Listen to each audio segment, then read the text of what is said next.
아침을 시작하는 슬기로운 방법. 오늘 내게 이로운 뉴스. 류영희의 출발 새아침. 류영희의 출발 새아침 3부 문을 엽니다. 먼저 경제 박뉴스부터 만나볼까요?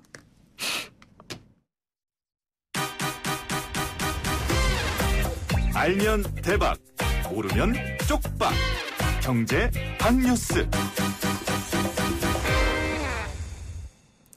복잡하고 어려운 경제 이야기를 쉽고 재밌게 풀어드리는 시간입니다. 알면 대박, 모르면 쪽박.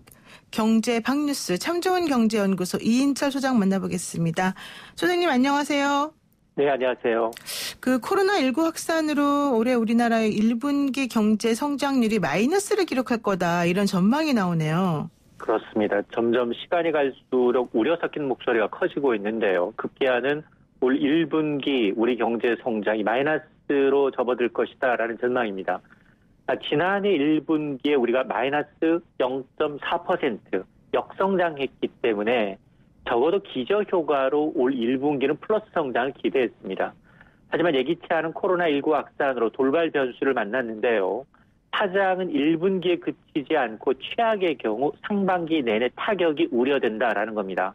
우선 글로벌 투자은행들이 보수적입니다. 모건스테이니가 최근 보고서에서 코로나19 충격이 한국의 1분기 성장률은 1년 전과 비교하면 최소 0.8에서 1.1%포인트 떨어질 수 있다라는 겁니다.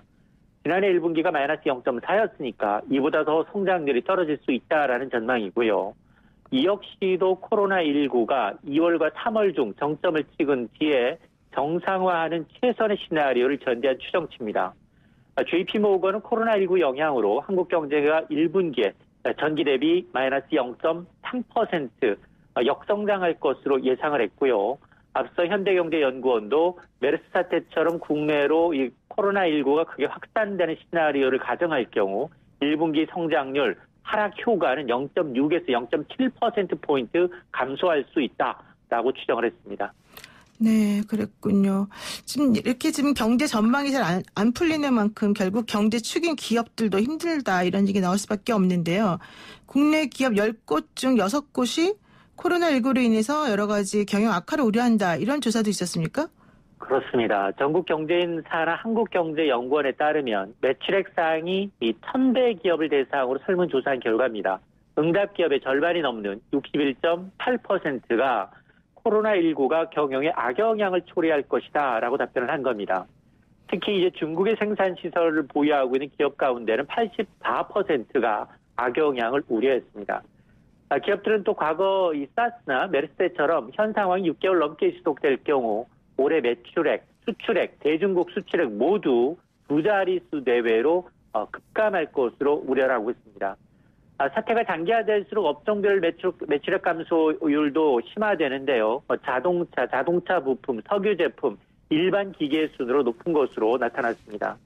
이들 기업들이 정부에 기대하는 정책적 지원으로는 1위가 국내외 전염 상황 등에 관한 신속한 정보 공유를 꼽았고요. 또 확산 예방을 위한 방역 체제 강화, 또 기업 활동 지원을 위한 정부 간 협력, 그리고 중화권 수출 지원과 경제 주체 소비, 투자 여력 확대 등을 꼽았습니다. 네, 빨리 사태가 진정이 돼야지 우리나라 경제도 좀 청신호가 켜질 것 같은데요. 그리고 또 LG화학하고 SK이노베이션 간의 그 전기차용 배터리 영업비밀 침해 소송이 지난번부터 있었는데 이번에 LG화학이 먼저 조금 승기를 잡은 모양새입니다. 그렇습니다. 미국 국제무역위원회 ITC가 이 LG화학의 손을 들어줬습니다. LG화학과 SK이노베이션 간 2차 전지 영업비밀 침해 소송과 관련해서 SK이노베이션의 조기 패소 예비 판결을 내렸는데요. 오는 10월 ITC의 최종 결정이 남아있지만 이 조기 패소 결정이라는 건 결론 등의 절차 없이 최종 결정을 내리겠다라는 의미입니다. 따라서 현재로선 LG화학의 승소 가능성이 한층 높아진 셈인데요. LG와 SK 간 배터리 분쟁은 인력과 영업비밀 빼내기 논란에서 출발했는데요. 지난해 4월이었습니다. LG화학 측이 미국 ITC와 델러웨어주 지방법원에 SK이노베이션을 상대로 소송을 냈습니다. 소송의 핵심은 후발주자인 SK가 LG 직원 2년간 100여 명을 빼가면서 LG가 확보한 공정기술을 빼갔다라는 주장이었습니다. SK 이노베이션 측의 주장은 이 급여나 복지 혜택이 좋은 기업으로 자발적으로 이직한 것이고 기술 유출은 없었다라고 맞소송을 냈지만 결국 미국은 LG화학의 손을 들어준 셈입니다. 문제는 SK 이노베이션이 최종 패소할 경우 SK가 지금 미국에 짓고 있는 2조 원대 전기차 배터리 공장 운영이 불투명할 뿐만 아니라 천문학적인 손해배상금을 물어야 합니다. 때문에 이번 이 SK 이노베이션이 LG화학과 이제 합의를 시도할 것이다라는 전망이 나오고 있는 상황입니다. 네, 그렇군요. 이 회사 간의 이 부정경쟁방지법 위반 우리나라로 치면 이런 것들이 참 어려운 것 같네요. 그리고 또 라임 자산운용이 판매한 펀드 이 손실률이 확정되면서 투자자들이 불안전 판매에 대해서 집단 소송을 하겠다 이런 얘기를 하고 있군요. 그렇습니다. 국내 1위 사모펀드 운용사인 라임자산운용이 1조 6천억 원대 환매 중단 사태와 관련해서 일부 펀드에서 투자자 전액 손실 가능성이 있다라고 공식 발표를 했습니다. 지난해 말 라임자산운용이 운영한 4개 펀드에 대한 환매 중단을 선언했고요. 이 가운데 모펀드에 대한 실사 결과 손실률이 각각 46%, 17%로 집계가 됐습니다. 환매 중단 전인 지난해 9월과 비교하게 되면 5달 만에 순자산이 거의 반토막이 났는데요. 또 세계 자회사 펀드, 자펀드에는 전액 손실, 100% 손실 가능성이 있다라는 건데요. 이 자녀 펀드 투자금 가운데서는 이 증권사로부터 돈을 빌리는 이른바 대출금 성격이 걸려있기 때문에 이 100% 손실을 본 자녀 펀드가 3개가량 되는데요. 또한 이제 무역금융펀드 역시 절반 이상 손실이 불가피해졌습니다. 이 때문에 이 대규모 투자 손실이 확인되자 이 투자자들의 법정 대응 움직임도 활발해지고 있는데요.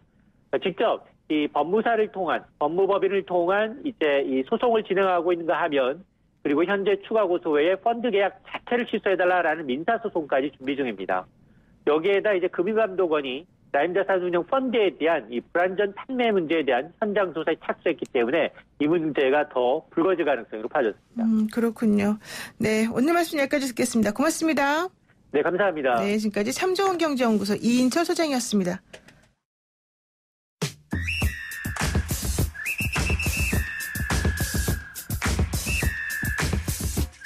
영희와 함께하는 슬기로운 출근길 노영희의 출발 새 아침은 청취자 여러분들과 함께 만들어갑니다.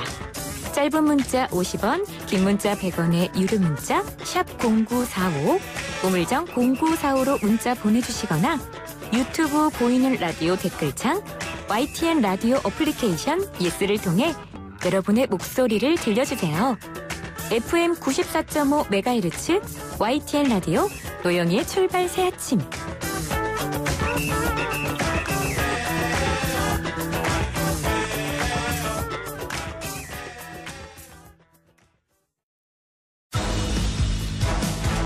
친절한 시사, 시원한 통찰, 노영희의 출발 새 아침, 슬기로운 인터뷰.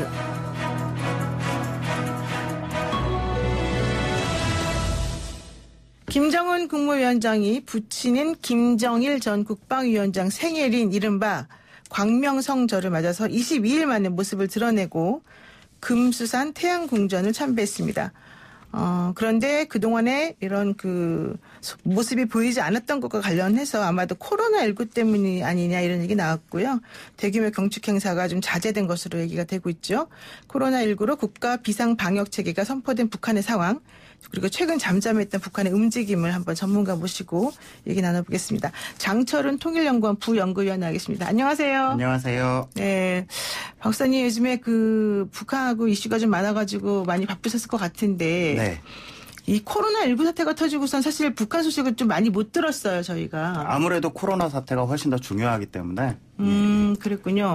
그런데 이 중국 시진핑도 사실은 사태가 터졌는데도 모습을 드러내지 않아서 얘기가 좀 많았지 않습니까? 예. 근데 김정은 국무위원장도 마찬가지로 잘 모습이 안 나타나서 왜 그랬나 이런 생각이 들더라고요. 아무래도 중국 시진핑 국가주석이 이제 대외적인 활동을, 공개 활동을 많이 하지 않았던 건 뭐 코로나19에 대한 방역 체계나 이런 것들이 초반에 굉장히 미흡했기 때문에 그런 것들에 대한 중국 국내에서의 정치적인 부담감 뭐 이런 게 없지 않았을 것 같고요. 네. 반면에 김정은 북한 국무위원장이 공개적인 활동을 거의 한 달 가까이 안 했던 이유는 그 국내 시진핑 주석이 국내 정치적인 부담감 때문에 그랬다면 그거하고는 다르게 네. 그거보다는 오히려 북한의 기본적인 국가 방역 시스템이나 체계, 의료 뭐 이런 것들 수준이 굉장히 미약하기 때문에 쉽게 공개 활동에 나설 경우 많은 주민들을 접촉해야 되고 많은 간부들을 대동해서 이제 움직여야 되는데 그런 부분에서는 공개 활동을 하기가 적절치 않다고 판단했을 가능성이 크다 이렇게 보고 있습니다. 그러니까 북한의 지금 시스템상 예. 좀 어려운 부분이 있었기 때문에 거기에 집중하느라고 좀 그랬을 수도 있다. 네네. 그러면 북한은 이 코로나19에 대해서 얼마나 제대로 엄중하게 대응을 한 건가요? 사실 뭐 제가 계속해서 노동신문이나 조선중앙통신이나 이런 북한 관영 매체들을 계속해서 모니터링하고 보고 있는데 네. 코로나19 사태가 터졌을 때 터진 직후부터 뭐 김정은 위원장의 공개활동뿐만이 아니고 뭐 박봉주 지금 그 국무위원회 부위원장이나 아니면 그 김재룡 내각 총리 이렇게 북한의 최고위급들 최룡해 네, 최룡해. 그 국가 그 최고인민회의 상임위원장도 마찬가지고요. 네. 북한의 김정은 위원장을 제외하고 그 독자적인 공개 행보를 할 수 있는 이 최고위급들의 공개 행보도 굉장히 자제돼 왔고 네. 심지어는 제가 주목해서 보고 있는 건 북한의 그 대외 활동들 네. 그러니까 다른 나라에서 누가 온다든지 아니면 북한이 대표단을 다른 나라에 파견한다든지 이런 활동이 거의 전무한 상태이기 때문에 외국과의 접촉을 아예 그냥 차단하고 그런 상황에서 이제 내부적으로 코로나19가 퍼지지 않게끔 단속을 강력하게 하고 있는 거 아닌가 이렇게 추정이 되고 있습니다. 그러니까 북한의 시스템이 좀 취약하기 때문에 아예 딱 문을 걸어 잠그고 네네. 진정될 때까지 아예 자기네들도 안 나가고 남들도 못 들어오게 네네. 이런 정책을 핀 것 같다. 네. 그리고 WH인가요? 세계보건기구에 따르면 현재까지 북한의 확진자가 나오지 않았다는 얘기도 하고요. 또 김정은 위원장도 세 번째로 우리는 한 명도 없다 이런 얘기를 좀 강조하면서 한 걸로 알고 있거든요. 네. 이거 맞는 말일까요? 솔직히 좀 믿기가 어려워서. 예, 저도 믿기는 어렵지만 뭐 기본적으로 북한이 관영 매체를 통해서 밝히고 있는 사실들을 부인할 만한 증거를 우리가 갖고 있는 건 아니고요. 네. 그렇다고 해서 그 말을 곧이곧대로 믿기가 어려운 건 북한이 굉장히 긴 국경을 중국과 접하고 있고 그렇죠. 그 중국과의 무역을 통해서 그동안 많은 여러 가지 소득을 올려왔기 때문에 그런 측면에서는 그 북한과 접해 있는 지역이 어느 정도의 상황인지가 굉장히 중요할 수 있습니다. 근데 뭐 단둥에서도 확진자가 나왔다 그러고 네.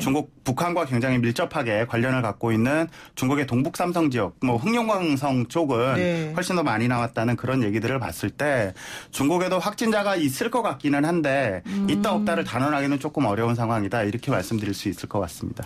혹시 있더라도 북한에서 그런 걸 공개 안 하고 자기네는 엄청나게 완벽하게 통제하는 것처럼 선전을 할 수도 있는 마치 거죠. 없는 것처럼 할 수도 있는 거죠, 충분히. 그렇군요. 예. 근데 이제 이런 가운데 어쨌든 김정은 위원장이 아버지 생일을 맞아서 참배를 나서면서 공식 석상의 모습을 드러낸 거예요. 네. 이렇게 되면은 북한 주민들에게는 어떤 메시지가 전달이 되나요? 일단은 북한이 여러 가지 뭐 매체 이런 것들을 통해서 한 명도 없고 네. 코로나19에 대해서 굉장히 방역을 철저하게 잘 하고 있다. 특히나 김정은 위원장이 공개활동에 나설 정도로 그런 것들이 어느 정도 상황이 안정돼 있다라는 것들을 주민들에게는 좀 확신을 심어주는 그런 효과가 있을 것 같고요. 두 번째는 이번에 김정은 위원장이 김정일 위원장 아버지 생일을 맞아서 안 나올 수 없는 자리이기 때문에 어쩔 수 없이 나오기는 했지만 그 공개활동 모습이나 이런 것들을 사진으로 촬영한 그런 것들이 보도된 걸 보면 상당히 좀 조심스러워하는 그러니까 당이나 내각의 주요 간부들하고 상당히 멀리 떨어져 있고 그런 측면에서는 김정은 위원장의 안위가 북한 체제 입장에서 가장 중요한 거기 때문에 네. 그런 것들을 상당히 조심하고 있는 모습들은 또 찾을 수가 있을 것 같습니다. 그리고 이제 좀 전에 우리가 얘기 나눴지만은 북한 의료 시스템이 워낙 취약하다. 그러면은 이런 상태에서 만약에 북한에 이제 이런 바이러스가 한번 퍼진다. 그러면은 어느 정도나 위험할까요? 사실은 일본도 생각보다 많이 지금 퍼져 있는 상태여서 일본도 그 정도면은 북한은 더 심하지 않을까 이런 걱정도 하는데요. 아무래도 그 사회주의 국가고 사회주의 국가에서는 모든 보건의료 이런 것들이 기본적으로 무료라는 방식으로 되거든요. 네. 그러다 보니까 의료 시스템이 굉장히 발전하지 못했고 그동안 특히나 뭐 아주 이렇게 문을 닫아 걸고 수십 년을 살아온 건 아니지만 그 탈냉전 이후에는 이제 국가적으로 외부와의 그 접촉이나 이런 것들을 가급적이면 최소화하려는 수준들이 그런 취지들이 있었거든요. 네. 그런 측면에서는 북한의 의료 시스템이나 보건의료, 공중보건 뭐 이런 것들이 외부와의 교류가 거의 없고 안에서만 어떻게 할 수 있는 거기 때문에 수준이 그다지 많이 올라가질 못했고 특히나 북한 내에서 의약품 생산이나 이런 것들이 굉장히 제한적일 수밖에 없습니다. 그래서 그런 것들 때문에도 이제 치료제나 이런 것들이 많이 부족할 수 있고 특히나 이제 뭐 과거에 있었던 사스나 메르스나 이런 사람 간의 전염병 이럴 때는 완전히 문을 닫아 거는 방식으로 갔었는데 뭐 그것뿐만 아니고 이제 동물 간의 전염병인 얼마 전에 있었던 아프리카 돼지열병 같은 경우에도 북한이 아예 문을 닫아 걸고 한동안은 외부의 출입이나 이런 것들을 차단을 했었고 뭐 확인된 건 아니지만 들리는 바에 따르면 북한이 김정은 시대 들어서 이제 주민들의 삶의 질을 높이겠다는 취지에서 한 것 중에 하나가 대규모 농장 같은 걸 많이 운영하던 거였는데 네. 그런 것들에 대한 방역은 어느 정도 이루어졌겠지만 우리 예전에 70년대 80년대 했던 것처럼 가가호호 집집마다 시골에서 돼지 한두 마리씩 키우면서 그런 돼지들을 이제 뭐 목돈의 미천으로 삼았던 그런 상황이 북한에는 보편적인 상황인데 그렇게 가가호호 키우던 돼지들이 거의 씨가 말랐다. 다 죽었다. 그래서 주민들의 생계나 이런 데 상당히 어려움을 겪고 있다. 이런 얘기는 뭐 확인된 건 아니지만 알려진 것도 있습니다. 그러니까 그런 식으로 어쨌든 아프리카 돼지열병도 힘들었는데 이번에 만약에 코로나19까지 퍼지게 되면은 더 헤어나올 수가 없으니까 좀 더 신경을 썼겠군요. 아무래도 더욱 철저하게 하는 측면이 있는 것 같습니다. 그렇죠. 사실 저는 깜짝 놀란 게 평양에 있는 아파트에서도 돼지를 키운다는 소리를 듣고 깜짝 놀랐었는데 어쨌든 그 주민들도 좀 많이 힘들 것 같습니다. 그런데 이번에 그래서 이 코로나19 사태를 계기로 해서 오늘 또 오전 그 새벽에 나온 보도에 따르면 미국에서도 대북 지원이나 의료 협력 등 교류를 좀 해야 된다. 이런 얘기를 강조한 걸로 알고 있거든요. 우리 쪽 민간단체들도 그렇고 미국에서 북한에 대해서 인도적 지원을 계속 해왔던 단체들 입장에서는 어떻게 보면 이런 사태 자체가 뭐 북한뿐만 아니고 전 세계적으로는 좀 매우 안 좋은 일이지만 그분들 입장에서 보면 이게 사업의 호기일 수 있거든요. 지금까지 미국의 강력한 대북 제재나 국제사회의 대북 제재 때문에 의료 보건 뭐 협력이나 이런 것들도 아주 지극히 제한적으로만 이루어져 왔는데 이게 뭐 북한이 감당할 수 있는 일이 아니기 때문에 그런 측면에서는 미국 정부나 우리 정부나 직접 나서서 하면 좋겠지만 또 최근까지의 국가 간의 그 관계라는 맥락들이 있지 않습니까? 그런 측면에서 보면 정부가 직접 나서기는 어렵고 단체들이 먼저 나서서 정부한테 그런 것들을 좀 그 제재에서 유예하거나 한시적으로 면제를 해달라거나 이런 요청들이 계속 이어지고 있는 것 같습니다. 네, 그렇군요. 그런데 또 이런 얘기도 들리더라고요. 북미 관계에 관련해서 이제 대선 정국이 들어가면서 일단 북미 대화는 스톱이 됐다. 그래서 끝나고 난 다음에 뭐가 될지도 모르겠는데 트럼프 대통령이 오히려 이제 그 미국 내에서 그 표를 얻기 위해서 좀 대북 그런 기류 같은 를 강화시켜서 좀 냉정하게 하려고 한다. 강경론을 좀 펼치려고 한다. 이런 얘기도 나오고요. 또 미국 내에서는 북한이 사기쳤다. 핵과 관련해서. 뭐 이런 얘기도 했다고 그러더라고요. 이거는 어떻게 되는 겁니까? 지금 미국은 뭐 금방 말씀하셨던 것처럼 이제 완전히 대선 전국으로 들어갔고요. 그런 상황에서는 어떠한 특정 이슈가 이렇게 튀어 올랐을 때 그게 대선 전국에 자신의 대권 가도에 도움이 될 것이냐 말 것이냐를 우선적으로 판단하기 때문에 판단하는 것이고 지금까지 2018년 6월에 있었던 싱가포르 제1차 북미 정상회담 같은 경우에도 미국 국내에서는 상당히 비판적인 여론이 어느 정도 있었거든요. 그리고 2차 북미 정상회담이 결과를 노출하지 못하고 깨진 것도 사실은 뭐 트럼프 대통령이 이제 자신의 외교적인 업적을 그러니까 미국 내에서 환영받을 만한 수준이 안 되는 외교적인 성과를 내면 오히려 그게 본인의 그 재선 가도나 이런 데 걸림돌이 될 수 있기 때문에 안 한 걸로 그렇게 알려져 있는데 그런 측면에서 봤을 때는 지금 미국 내에서 튀어나오는 여러 가지 얘기들은 미국의 대선 정국하고 맞물려서 해석하는 게 좋을 것 같고요. 기본적으로 그런 측면에서 트럼프 행정부도 그렇고 특히 트럼프 대통령은 입장이 좀 확고한 것 같습니다. 그러니까 북한하고 협상을 하든지 북한하고 압박을 하든지 그런 것보다는 오히려 북한이 좀 조용히 기다려주고 본인이 재선을 할 때까지는 북한이 좀 기다려주는 게 본인의 재선 가도에는 훨씬 더 도움이 된다. 이렇게 판단을 하고 있고 그런 것들에 대해서 이제 동조하는 얘기, 비판하는 얘기 그런 것들이 같이 우후죽순 나오는 걸로 이해가 되고 있습니다. 그럼 북한은 미국의 이런 태도에 대해서 어떻게 반응을 보이고 있는 거예요? 북한은 아직까지 이렇다 할 반응을 보이지는 않고 있는데요. 왜냐하면 기본적으로 뭐 북미 간의 대화 채널 자체가 없거나 끊어진 건 아니고 그 유엔 본부에 뉴욕에 있는 유엔 본부에 상주하는 북한의 대표부가 있기 때문에 네. 기본적인 외교적인 채널은 계속해서 이용하면서 어느 정도의 의사소통 아주 기본적인 것들은 이루어지고 있는 것 같고 네. 다만 그 사람들이 이제 아주 실무적인 수준이기 때문에 좀 중요한 결정이나 중요한 내용들을 협의하기는 상당히 어려운 측면들이 있지 않습니까? 네. 그런 측면에서는 아주 기본적인 의사소통만 이루어지고 있지 그에 대해서 북한이 뭐 이렇게 하자 저렇게 하자 이렇게 할 거야 저렇게 할 거야 혹은 뭐 트럼프 행정부의 속내를 떠본다든가 네. 북한도 잘 알고 있습니다. 트럼프 대통령이 지금 상황에서 북한에 대해서 쉽게 움직이기는 굉장히 어려운 상황이다. 그런 건 잘 알고 있는데 앞으로 이제 트럼프 대통령이 됐든 누가 됐든 간에 미국의 대선이 끝날 때까지는 한 9개월 정도는 시간이 더 남은 거잖아요. 네. 그런 상황에서 북한이 과연 9개월 동안 지금까지 그렇게 비난을 해왔던 제재 압박, 강력한 제재 압박을 견뎌가면서까지 9개월 동안 트럼프 대통령이 재선하는 데 있어서 도움을 주기 위해서 기다릴 것이다. 좀 기다려줄 수 있느냐, 그 정도의 인내심이 있느냐, 그건 또 다른 문제인 것 같습니다. 그렇군요. 근데 좀 이해가 안 가는 게 이게 있더라고요. 존 켈리 전 백악관 비서실장이 지난 12일인가요?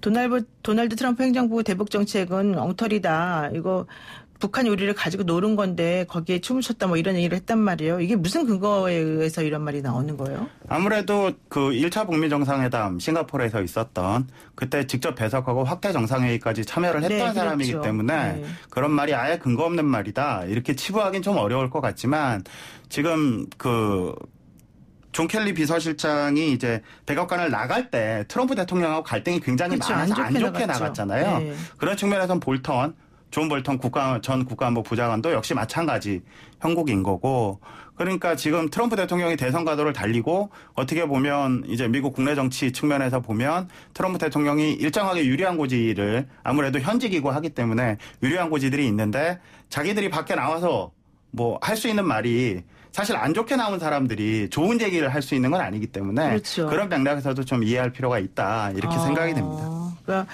뭐 정확하게 북한이 뭘 잘못해서 일 수도 있겠지만 그거보다는 트럼프에 대한 개인 감정이 이런 말을 하게 된 배경일 수도 있다. 예, 뭐 개인 감정이나 아니면 본인이 그때 나올 때 별로 안 좋게 나왔었기 때문에 그런 맥락에서 계속해서 트럼프를 비난하거나 비판할 수 있는 그런 얘기들, 소재들 이런 것들을 끄집어낼 수 있다. 이렇게 보고 있습니다. 근데 백악관에 있던 사람들이 나올 땐 다 안 좋게 나갑니까?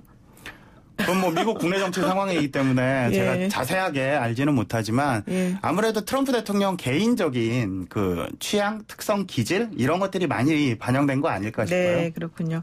그런데 이제 어쨌든 한미일 3국 외교장관이 미넨에서 회담을 가졌는데 여기서 바로 대북공조 방안이 나왔다는 얘기예요. 네. 근데 뭐 결론은 뚜렷한 건 없는 것 같긴 하지만 어쨌든 이거 어떻게 보십니까?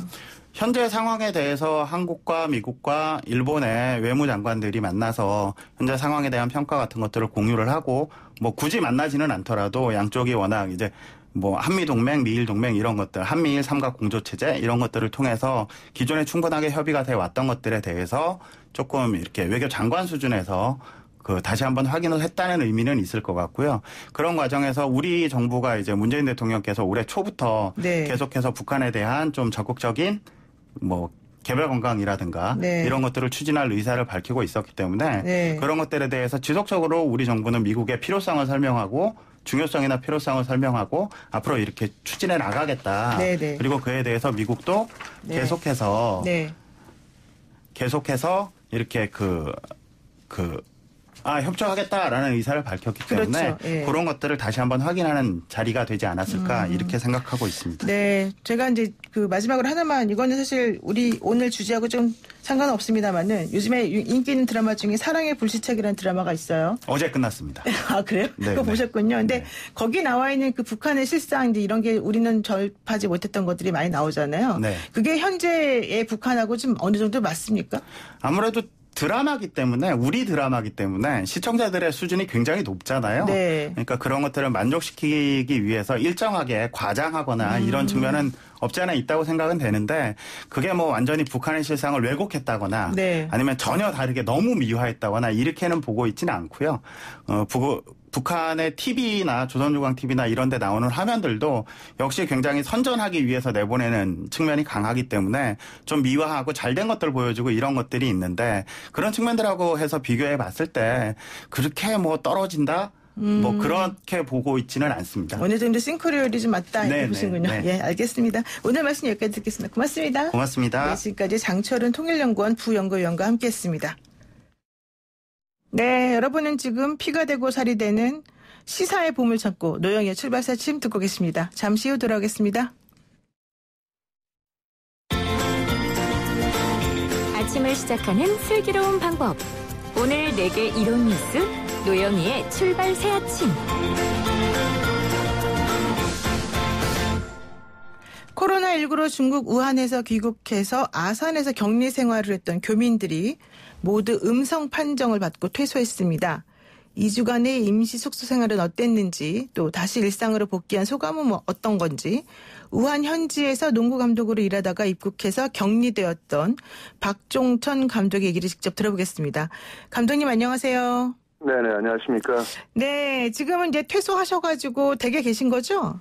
네네네. 어제 퇴소하신 건가요? 네, 어제 퇴소했습니다. 네, 집에 돌아오니까 어떠세요, 기분이? 많이 좀 긴장이 풀렸는지, 피곤이, 밀려오더라고요. 그래서 어제 그냥, 일찍 잠자리에 들었습니다. 네. 그, 퇴소하는 과정은 구체적으로 좀 어떻게 되는 거였습니까?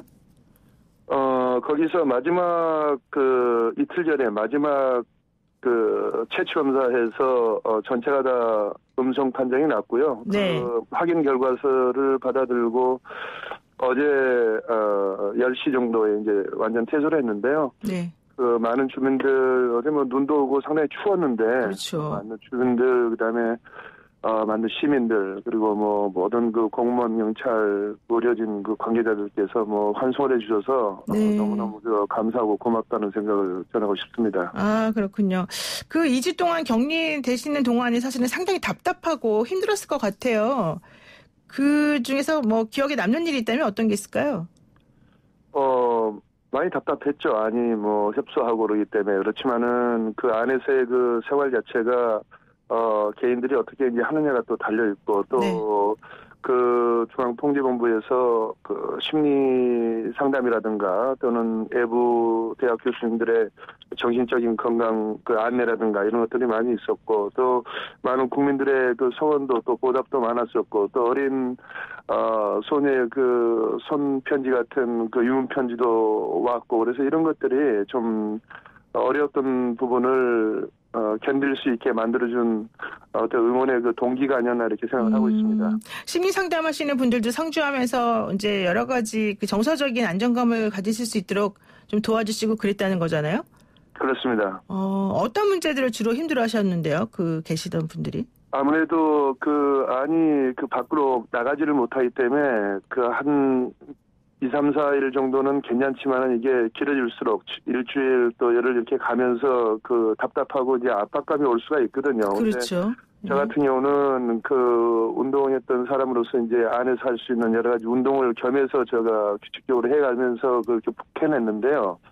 일반 우리 교민들 같은 경우는 이제 그런 경험들이 없으셔서 아무래도 조금 그런 부분에서 조금은 더 힘들시지 않았나라는 생각을 해봅니다. 그런데 매일 그 심리상담 치료나 또는 그 교수님들의 그 정신건강 안내 문 이런 것을 통해서 네. 그분들이 많이 좀 잘 그 극복하지 않으셨겠나 이렇게 생각을 해봅니다. 네. 그런데 좀 얘기 들어보니까는 식사 같은 경우는 도시락으로 해결하셨다 얘기를 들었는데 그 어떤 분들은 뭐 도시락이 마음에 안 든다 이렇게 좀 투덜거리시는 분도 있었다는데 어떻든가요 도시락은?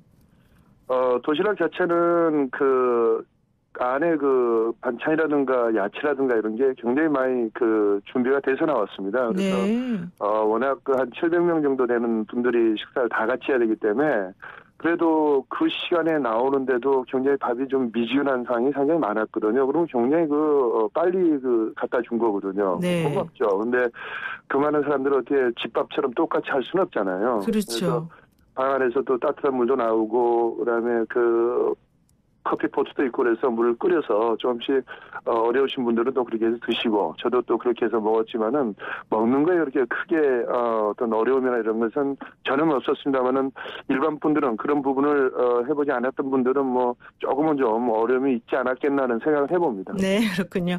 거기 계시는 동안에 이제 외부하고 단절되고 이러니까 사실 뭐 위문 편지 썼다는 내용이 들려와서 저희가 좀 신선하다 이런 생각도 들었거든요. 무슨 내용으로 위문 편지가 있던가요? 거기 그 아산에 있는 어린이들인데요. 네. 이름이 이다빈 학생하고 이규빈 학생이라고 초등학생으로 기억이 되는데 네. 아마 중앙통제실로 왔던 것 같아요. 그래서 그걸 전부 다 복사를 해서 교민들 방에다 넣어줬는데요. 거기 내용을 보면은 거기 오래 계시는데 그 답답하는데 잘 시켜주고 곧 나오게 저희들이 지켜주시겠다든지 아니면은 치료 잘하시고 기도 많이 하겠다든지 말이 이런 그 좋은 그 손글씨로 써서 보낸 것들이 저희들한테는 굉장히 그 마음에 많이 닿았다고 보죠. 네, 그렇군요. 좀 뭉클하셨을 것 같아요. 그렇죠. 예, 뭐 어린애들이 요새 대부분 다 자판으로만 편지나 아니면 그 기록들을 하잖아요. 네. 손글씨 쓰기가 쉽지 않는데 그래도 손글씨 오랜만에 본 그 손글씨 보니까 옛날 저희들도 그 국군장병 아저씨들한테 썼던 그 편지처럼. 생각이 나고 그다음에 또 그렇게 그 손편지를 쓰면 또 마음의 정성이라는 게 이게 또 거기 안에 많이 담겨져 있잖아요. 네. 그래서 그런 부분들이 저희들 마음을 많이 따뜻하게 풀어내줬던 거 아닌가 생각이 듭니다. 네. 그러면은 지금 혹시 그 아는 분들 중에 아직 우한에 남아 계신 분들이 있으세요? 있죠. 교민분들도 있고 아시는 분들이 거기 몇 분 계신 걸로 알고 있습니다. 그분들은 근데 왜 같이 안 오신 거예요? 아무래도 그 애국에서 생활하다는 게 자기 첫 번째가 생업 아닙니까? 그러니까 네. 아무래도 그 생업에 쉽게 손을 못 놓고 들어오시지 못한 거 아닌가 이렇게 생각하고 있습니다. 그런데 지금 우한 교민들은 사실 생활 터전이 우한에 있기 때문에 한국에서 격리 생활하고 돌아온다 하더라도 대구로 가실 수 없는 경우도 있지 않나요?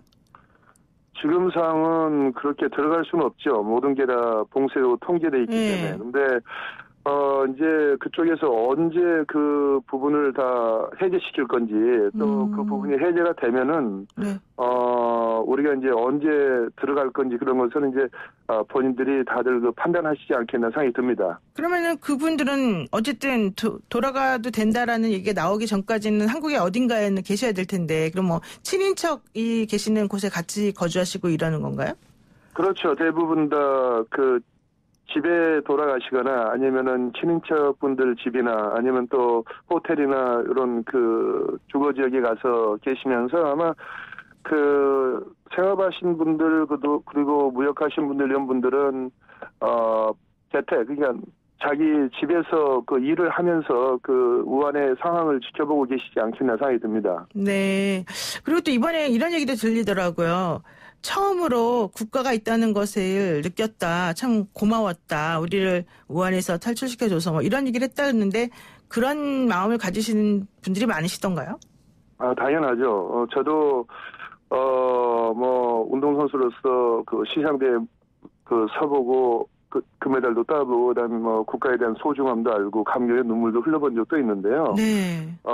지금 요번 같은 경우는 이제 그런 걸 잊고 살다가 그 굉장히 그 어려운 상황에서 정말 그 저희들이 의지할 수 있는 것은 한국으로 돌아가는 거거든요. 대한민국으로. 근데 그런 상황에서 지켜줄 수 있는 그 또 국가가 있고 또 대한민국이 있고 이런 거에 대해서 저뿐만이 아니라 모든 그 우리 교민들, 그러니까 세계에 사시는 모든 교민들 이런 분들도 다 그걸 느끼지 않겠나 생각이 들고 특히나 이런 상황이 닥쳤을 때 지금 전 세계를 뛰어서 한국으로 대한민국으로 이렇게 돌아올 수 있는 안전한 곳으로 돌아와서 치료받고 안정적으로 이렇게 격리하고 나올 수 있는 어떤 이런 상황이 될 수 있는 것은 저뿐만이 아니라 모든 우리 그 교민들이 대한민국의 어떤 소중함을 조국에 대한 소중함을 어느 때보다도 그 뭉클하게 느꼈던 시점이 아닌가 이렇게 생각하고 있습니다. 네. 혹시 지금 우한은 어떤 상황인지 좀 얘기 들어보셨어요? 아니, 심각하죠. 지금 뭐 나오는 그 실시간 사망자라든가 확진자라든가 이런 것은 실시간으로 이제 보도가 되기 때문에 네. 알 수가 있지만은 거기 세세한 그 위성도시라든가 이런 부분은 우리 선수들이 지금 그 위성도시 한 400km, 300km 떨어지는 위성도시, 그 도시들에 있고 또 한 뭐 3, 40km 떨어지는 그 위성도시들 살고 있거든요. 그래서 네. 그 우리 선수들하고 또 거기 있는 감독들, 그 다음에 우리 통역을 통해서 그 상황이 지금 어떻게 돌아가고 있는지를 지금 매일 위챗방을 통해서 정보를 공유하고 있습니다. 아, 그렇게 하고 계시군요. 알겠습니다. 오늘 말씀 여기까지 듣겠습니다. 고맙습니다. 네네, 감사합니다. 네, 지금까지 박종천 후배 이상 청소년 농구 대표팀이었습니다.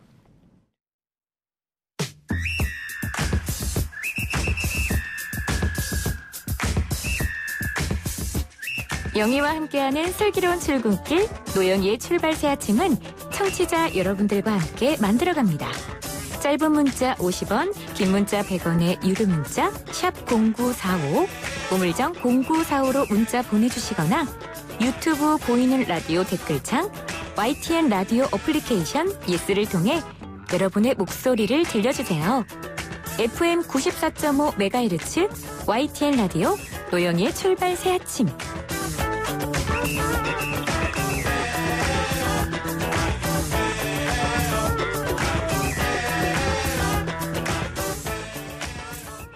네, 코로나19가 중국을 넘어서 일본까지 확산이 되고 있습니다.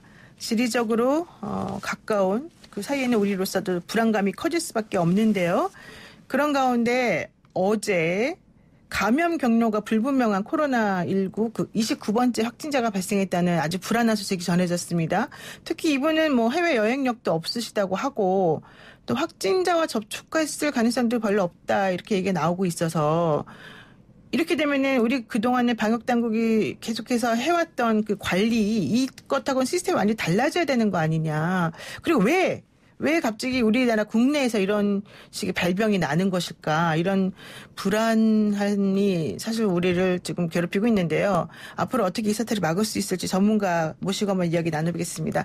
최재욱 고려대 예방의학과 교수 모셨습니다. 교수님 어서 오세요. 네, 안녕하세요. 최재욱입니다. 네.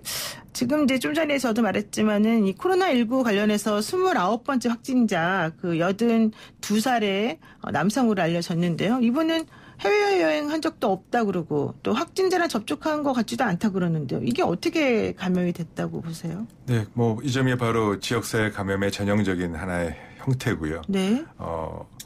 이미 사실 벌써 지역사회에 이미 퍼졌다. 그 퍼져서 있으면 연결고리를 전혀 찾기가 어렵습니다. 네. 그래서 이 부분이 전형적인 지역사회 감염의 형태로 이 감염 경로를 알 수 없는 그 경우가 이제 지금부터 새로운 전쟁이 시작됐다 그렇게 생각하셔야 될 것 같습니다. 새로운 전쟁이 시작된 거예요? 네네.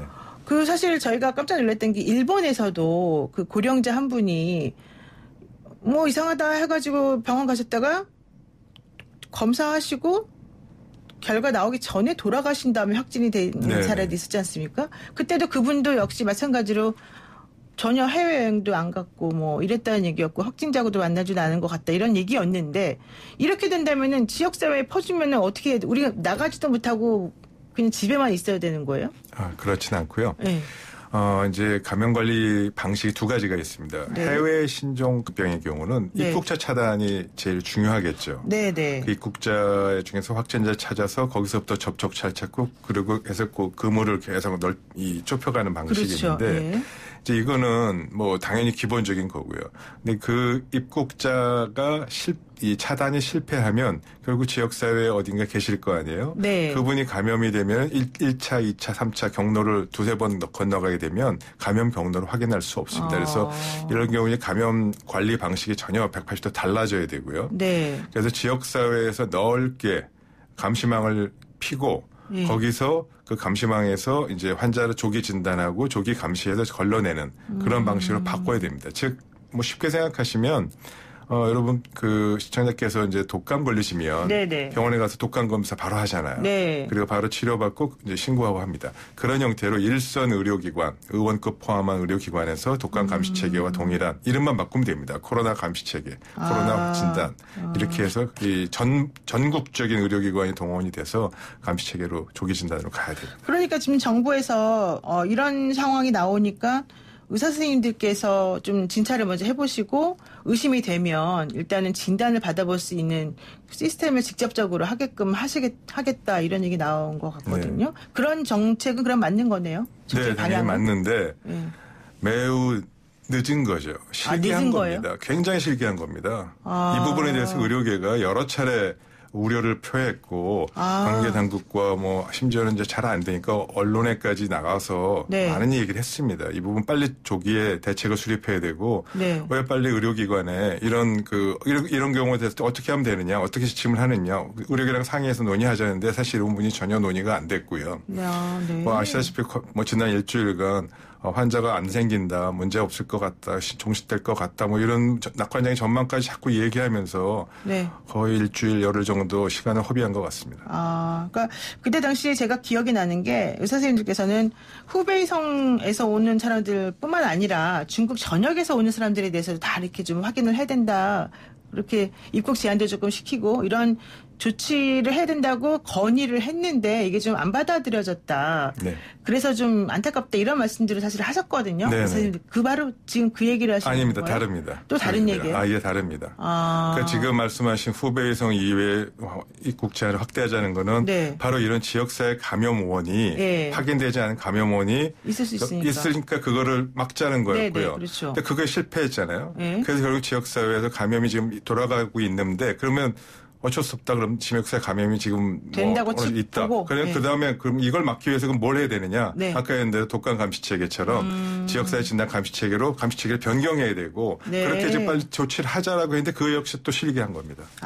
지금 상당히 우리 정부가 좀 핀트를 못 맞췄다. 네. 이렇게 지금 보시는군요. 늑장 대처의 전형적인 사례고요. 그리고 조기 이런 진단으로 빨리 즉각 대응하고 이런 부분들을 해야 되는데 네. 그러지 않고 자꾸 사태 너무 낙관적으로 보고 네. 이쯤 되면은 좀 국민 불안도 너무 좀 그렇고 경제도 어렵고 네. 뭐 이런 부분들을 자꾸 고려해서 그런 비의학적인 보건학적인 이유가 아닌 여러 가지 이유가 자꾸 개입되는 것 같아 보이고 매우 우려스럽습니다. 그렇군요.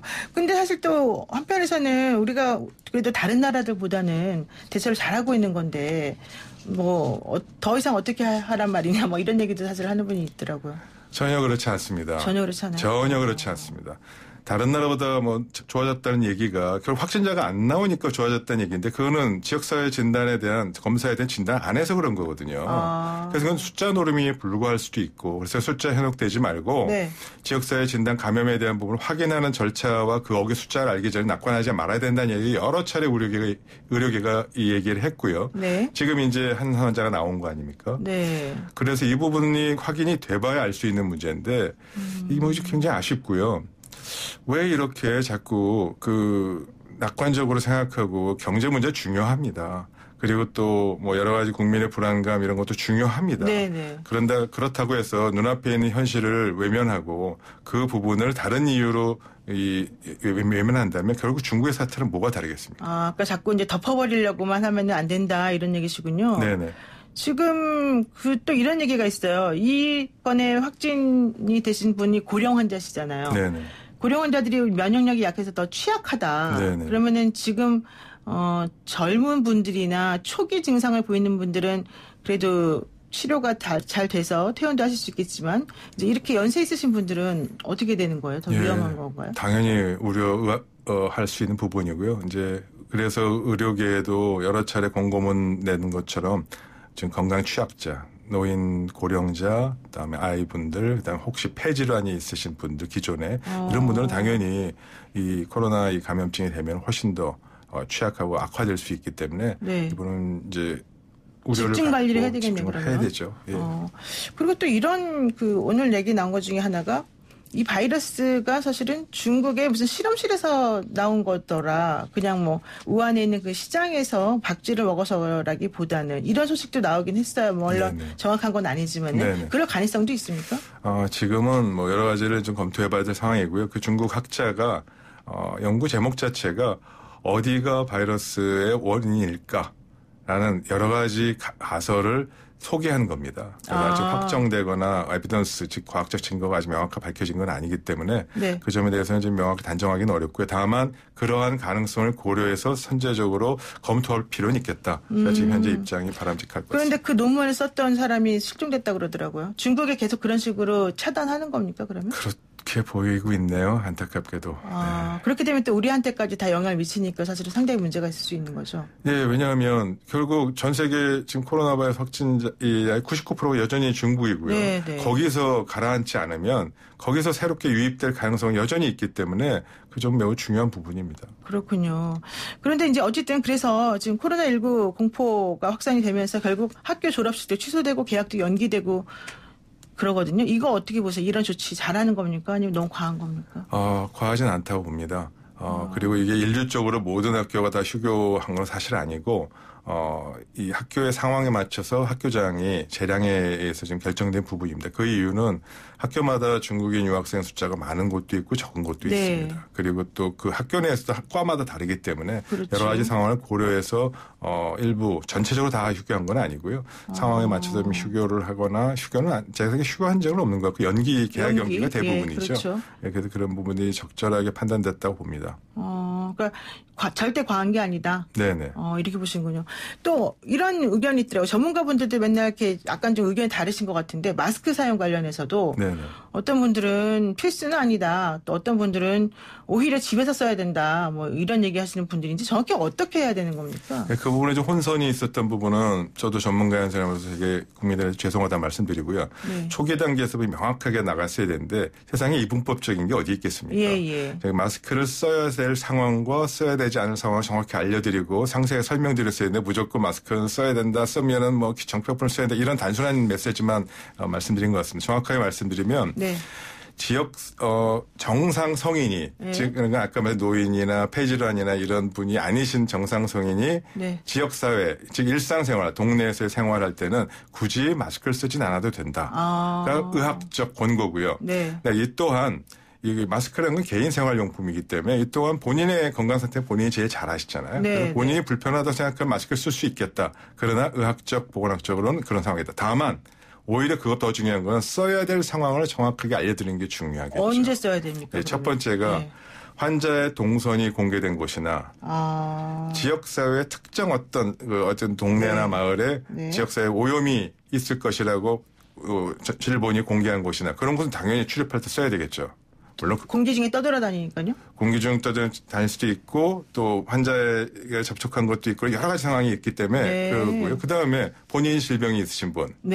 그 다음에 또 마지막으로 또 중요한 것 중에 하나는 직업적으로 많은 분을 다수의 대중을 접촉해야 되는 직업군이 있습니다. 그렇죠. 네, 택시 운전하시는 분, 대중교통 운전사, 또 택배하시는 분, 또 손님을 접대해야 되는 건물 관리인 많은 분들이 있습니다. 그래서 다 이미 열거했고 이런 분들은 본인이 감염될 위험도 높지만 본인이 감염되면 타인의 전파될 위험도 높기 때문에 마스크 쓰시는 권장하고 이런 부분은 식약처에도 자세히 나와 있고요. 기준이 의사협회에서도 자세히 권고 기준을 이 양쪽 정부와 같이 공동 합동으로 권고 기준을 두 번이나 개정해서 냈기 때문에 자세히 참고하시면 될 것 같습니다. 그러면 그냥 마스크를 면 마스크나 이런 거 써도 그냥 상관없는 거예요?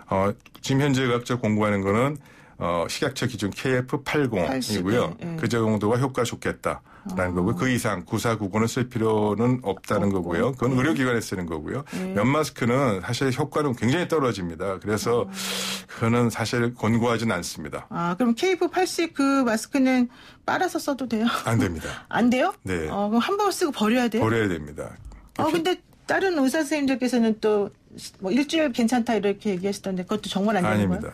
아닙니다. 예를 들어 세상에 뭐 예를 들어 전시 상황 같은 거여서 이것도 없고 없고 물자가 없는 경우라면 뭐 빨아서라도 쓰고 면 마스크라도 조개 쓰고 해야 되겠죠. 그렇죠. 근데 그런 상황은 아니고요.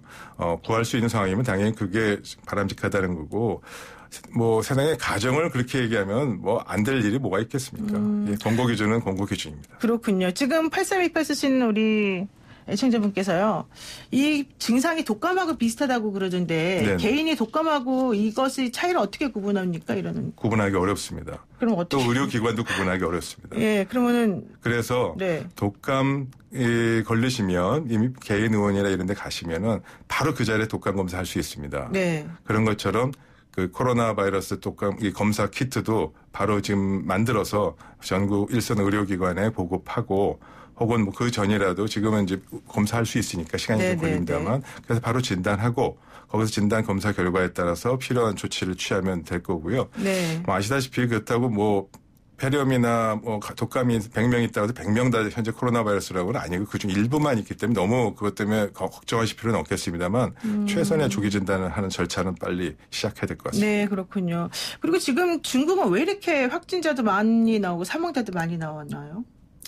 여러 가지 이유가 있겠죠. 한 가지 이유만 있겠습니까만 가장 중요한 그 원인은 초기 대응이 실패했던 부분하고 초기 대응이 실패하면은 여러 가지 일을 생기게 됩니다. 아시다시피 한 분이 확진자 한 분이 네. 주위에 전파시키는 거하고요. 이게 확진자가 10명이 전파시키는 거는 완전히 다르죠. 곱하기 10배 같지만 곱하기 10배 플러스 한 달이 건너가면 10배, 10배가 돼서 100배, 1000배 이렇게 기하급수적으로 증가합니다. 그러니까 초기에 이걸 막지 못하고 대도시라는 곳의 특성에서 네네. 그 부분이 실패한 것이 한두 명이 아니고요. 1000배, 1000배로 전파력이 높아집니다. 그래서 폭발적으로 증가하니까 그걸 감당이 안 되는 거예요. 그렇군요. 그럼 해결할 수 있는 수준을 넘어설 수도 있다. 넘어선 것일 수도 있다. 이렇게 보시면 이미 넘어섰고요. 그래서 어쩔 수 없이 우한 후베이성을 봉쇄하는 거의 과거에 뭐 조선시대나 있어야 될 일이 생긴 일 아니겠습니까? 그러니까요. 지금 그래서 그렇게 해서 어떻게 막아보려고 지금 하고 있는 그런 좀 어려운 상황입니다. 근데 또 이상하게 중남미에는 이 코로나 환자가 안 나온다 이런 얘기도 있던데 이게 뭐 지역 특성 따라 다른 거예요? 그거는 아직 몰라서 아니고요. 아직 그 상황에서 진단이 안 됐거나 뭐 여러 가지 상황이 복합적으로 있고요. 전혀 그럴 위험성이 적다거나 없다거나 지역적으로 그런 상황은 아닙니다. 네, 그렇군요. 일본 그 크루즈선 하나만 여쭤볼게요. 크루즈선에 격리되면서 결과적으로는 오히려 더 확진을 키웠다, 전염을 더 많이 시켰다 이런 얘기 나오지 않습니까? 예. 이거 어떻게 해야 돼요? 그러면은? 지금이라도 그 크루즈선에 있던 분은 조기 다 전원 진단을 빨리 하고 거기서 확진자인 분과 아닌 분을 걸러내고 네. 또 건강하신 분은 하선해서 14일간 격리하는 형태에서 빨리 하선해야 됩니다. 그 이유는 이게 확진자에서 이 전파 차단은 두 가지거든요. 네. 확진자에서 전파되는 사람과 전파되는 게 있겠죠. 네. 이 부분도 중요한데 이 부분은 사람 관리를 하면 돼요. 빨리 내려야 됩니다. 그렇죠. 근데 그만큼 중요한 게 아니라 시설물 관리예요. 시설에서 감염되잖아요. 네네네. 이런 이제 표면에서. 예. 그럼 시설물 관리는 소독하면 되는데 거기 소독해도 효과가 없는 게 사람이 계속 있고 확진자 계속 있으면 소독을 매일 할 수도 없고 그래서 결국은 하선시키고 시설물 관리를 가고 사람을 분리를 했어야 되는데 네. 그렇지 못하면 실패입니다. 빨리 그렇군요. 하선시켜야 됩니다. 일본이 정말 잘못했군요. 네네. 네, 오늘 말씀 여기까지 듣겠습니다. 고맙습니다. 네, 감사합니다. 네, 지금까지 고려대 예방의학과 최재혁 교수였습니다. 네, 어제 오늘 눈이 많이 왔는데요. 오늘 오전 6시 50분경 경기도 고양시 지하철 3호선 정발산역에서 전동차 고장으로 지하철 운행이 지연됐다는 소식이 들어와 있고요. 오전 7시 15분 정도에 정상 운행을 재개하긴 했는데 시민들이 큰 불편을 겪었다고 합니다. 한편 중국 후베이성에서 코로나19로 인한 사망자가 어제 하루 동안 100명, 확진자는 1933명 늘었다는 소식도 들어와 있네요. 우리나라도 30번째 확진자가 공식제로 확인이 된 상황이기 때문에요. 더욱더 주의를 해야 될 것 같습니다. 노영의 출발새 아침 내일 아침 7시 정각에 변함없이 슬기로운 내용을 찾아뵙겠습니다. 고맙습니다.